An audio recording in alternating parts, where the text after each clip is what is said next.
ವಿರಾಜಪೇಟೆ ಪಟ್ಟಣದ ಪೊಲೀಸರು ಕ್ಷಿಪ್ರ ಕಾರ್ಯಾಚರಣೆ ನಡೆಸಿ ಅಕ್ರಮವಾಗಿ ಮರಳು ಸಾಗಿಸ್ತಾ ಇದ್ದ 2 ಟಿಪ್ಪರ್ ಲಾರಿ ಹಾಗೂ ಕಲ್ಲು ಸಾಗಿಸುತ್ತಿದ್ದ ಟಿಪ್ಪರ್ ಲಾರಿಗಳನ್ನು ವಶಪಡಿಸಿಕೊಂಡಿದ್ದಾರೆ.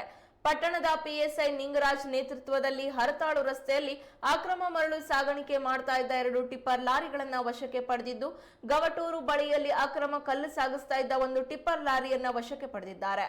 ಕಾರ್ಯಾಚರಣೆಯಲ್ಲಿ ಪೊಲೀಸ್ ಸಿಬ್ಬಂದಿ ಉಮೇಶ್, ಶಿವಕುಮಾರ್, ಸಂತೋಷ್ ಕೊರವರ ಹಾಗೂ ಮಧುಸೂದನ್ ಇದ್ರು.